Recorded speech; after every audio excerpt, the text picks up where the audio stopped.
नमस्कार, आज आपण बनवणार आहोत मूग डाळीचे पकोडे.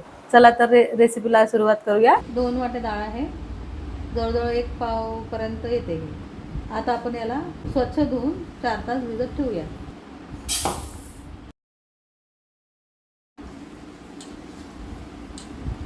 आपण याला स्वच्छ धुवून घेऊया. हे आपण 2 पाण्याने छान धुवून टाकले आहे. याचं पाणी काढूया. यामध्ये पाणी टाकूया.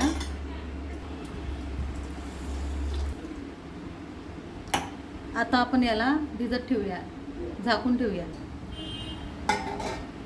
आता आपण याला 4 तासासाठी भिजून ठेवू. 4 तास झालेले आहेत. आता आपण डाळ धुवून घेऊ. आपण डाळ आता डाळीचे छिलके काढत आहोत.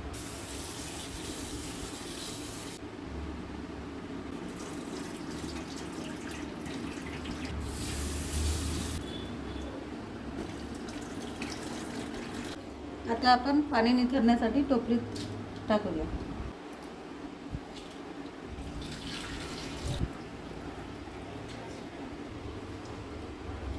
डाळीतलं पाणी निथळण्यासाठी टोपलीत काढली आहे डाळ. आता याला आपण पंख्यामध्ये थोडा वेळ वाळवूया. पकोड्यासाठी लागणारे 2 कांदे, 3-4 हिरव्या मिरच्या, थोडीशी लसण, 4-5 पाकळ्या आणि हे सांबाराची देठ. कांदा कापून घेऊया आणि हे चटणीमध्ये वाटायचं.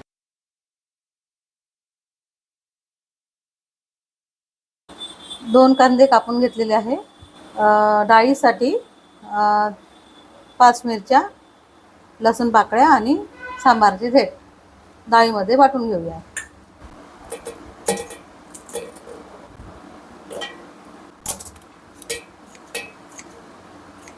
चवीपुरते मीठ टाकूया. आता आपण मिक्सरमधून वाटून घेऊया. मिक्सरच्या भांड्यात मूग डाळ टाकली आहे, मिरची, लसण आणि सांबाराची देठ मिक्सरमधून वाटून घेऊया.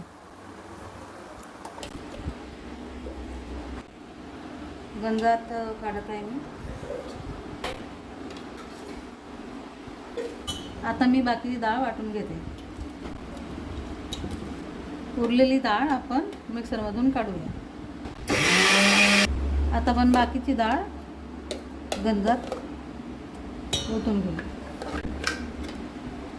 आता आपण मिश्रणामध्ये थोडं गोड नीम, चिरलेला कांदा, थोडीशी खसखस,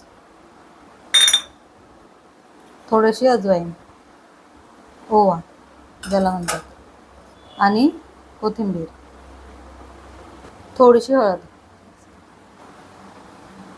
आता याला आपण एकजीव करून घेऊया.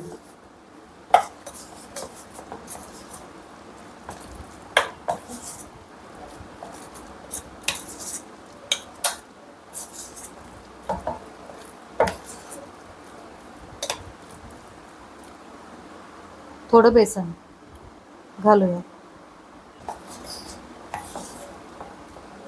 गॅसवर कढई ठेवलेली आहे.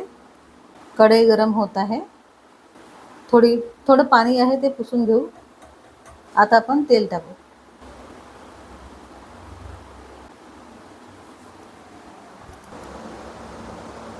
थोडं मीठ पुन्हा घालत आहे मी. कांदे टाकल्यामुळे त्याला थोडं मीठ टाकत आहे पुन्हा. तेल गरम झालेलं आहे. यामध्ये आपण 2 चमचे तेल टाकू. हे तेल टाकल्याने पकोडे छान कुरकुरीत होतात. आता आपण भजी तेलामध्ये सोडूया.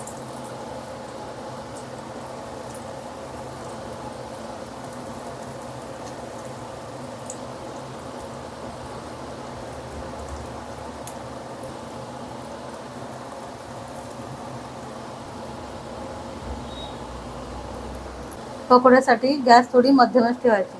आता पण याला पलटून घेऊया. गोल्डन कलर होईपर्यंत, गोल्डन ब्राऊन कलर होईपर्यंत आपण याला होऊ देऊ.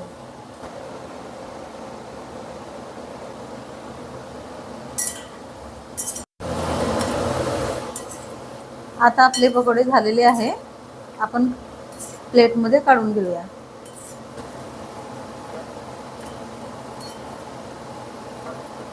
मी हे टिश्यू पेपरवरती काढलेले आहे, ज्यामुळे हे पकोडीचं तेल टिश्यू पेपरला लागून जाते. आता हे आपले मूग डाळ पकोडे तयार आहे. माझं नाव वंदना डेकाटे. हा माझा पहिलाच व्हिडिओ आहे. तुम्हाला जर मूग डाळची रेसिपी आवडली असेल तर माझ्या चॅनलला लाईक करा, शेअर करा आणि सबस्क्राईब करा. आणि पुढच्या नवीन याच्यासाठी फॉलो करा. धन्यवाद.